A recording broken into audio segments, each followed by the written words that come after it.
A hard crash at Daytona involving 3 cars. Heavy damage. There's the 11 of rookie Scott Lagasse Jr.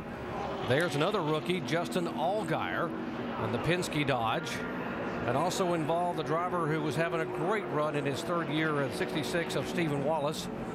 You can see heavy damage there on Jason Keller's car, or on Scott Lagasse's car. Stephen able to put the window net down. That's a good sign, and you can see the ejection. That's just, man, I tell you, a big race like Daytona and you fall out of it.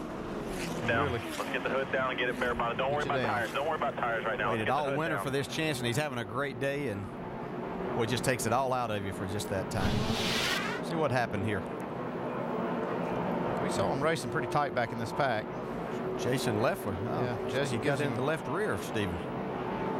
Nothing Stephen Wallace could do in that situation. He tries to hang on to it right here, but it goes up across the racetrack and collects these 2 cars right here, and you see that heavy lick. Carl Edwards just snuck by.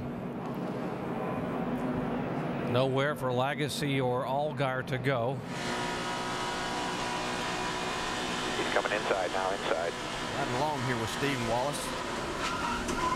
Easy.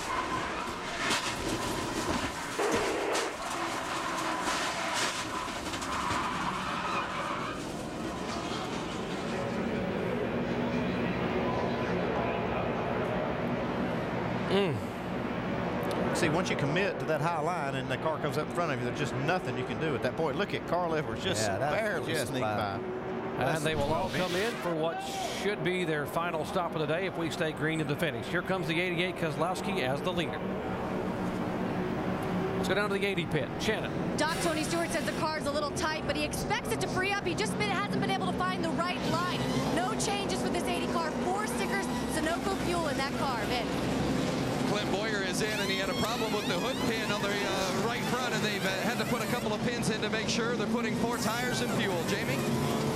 And Kyle Busch says he's a tick free in and a tick tight off. 4 tires. They said they can make it to the end on fuel. Dave? Brad Keselowski leaves pit road with 4 tires and fuel. Little squiggly getting off there. He only had one question for Pop Zuri, the crew chief that's won here 7 times with Dale Earnhardt Sr. Can we make it from here? The answer was yes, so they put fuel in the car and gave up the lead.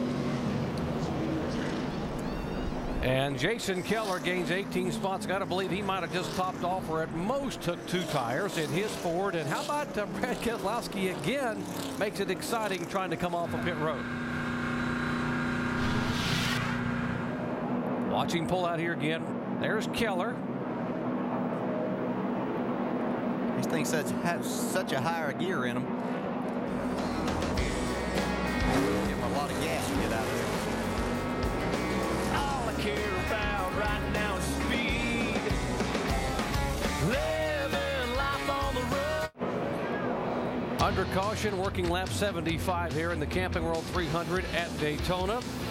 This yellow flag brought out by contact between the 38 and 66. Now you decide, was the contact incidental or intentional down the back straightaway? 3 cars heavily damaged. Let's look again at what happened.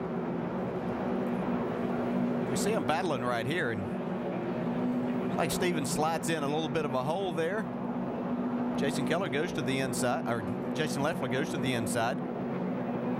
Then as they start to enter turn 3, I don't know if Jason Leffler was going to try to get back in behind, or and that looks like he might have been aggravated about that move. But you know, if there's enough room to get your car in it in these kind of situations, you're gonna have to take it. Yeah, that's going to happen all day, and that's just things that you go through here throughout the day. I think Stephen Wallace has made a decision on what he thinks happened.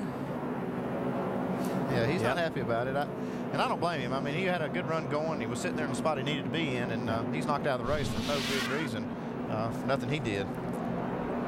We saw the 88 car again hustling out as the meat and the sandwich trying to leave the pits. Let's talk with our in-race reporter, Brad Keselowski. Brad, Dale Jarrett, the ESPN. You have a copy? Yeah, I got you, Dale. Well, it looks like you might have the car to beat now. It looked awful strong there. Do you make any adjustments on that pit stop? Nah, when you're out front, everything's good, especially on this GoDaddy Chevrolet. I'm pretty happy with it. I know Kyle's going to be tough. He's a really good competitor, so stay tuned. This is going to be a good showdown for the fans. Yeah, we're going to do that. Have you found that there's one certain make of car or any car out there that works better with you drafting? Nah, not really. I mean, Clint helped me a bunch right there, but even it looked like he was having a hard time pulling all the way up. So we'll have to see what exactly we got going on there, but we're strong, that's for sure, and I'm real proud on everyone in this Junior Motorsports team. It's a pretty cool car. All right, buddy. Good luck. Thank you. How about it, Tony Sr.? Andy Petrie in the booth. Do you have us? 4, I got you. Hey, Tony, a couple things. You think the tires will go this whole run? And the other question would be, how about the fuel? Well, you know, I don't know. We have a set of tires left here, and if caution comes out, I'm sure we'll use them. But, you know, they'll make the whole run for sure, but probably sliding around a lot at the end. But our teammate there in the 5, I think they're out of tires, so they tore up a set in practice. So, you know, if we're going to have him help us, we need it to go green all the way, I guess, if he's going to help us, because if we get new tires on, he might be in trouble. Okay, you answered the tire question. How about fuel? We're good to go. We can make it the rest of the way. Okay, Pops. Good luck the rest of the way. All right, thank you. We showed you the incident a moment ago on the racetrack, and NASCAR has made a decision next door, and they are going to levy a 5-lap penalty for the 38 car of Jason Leffler for what they deem aggressive driving.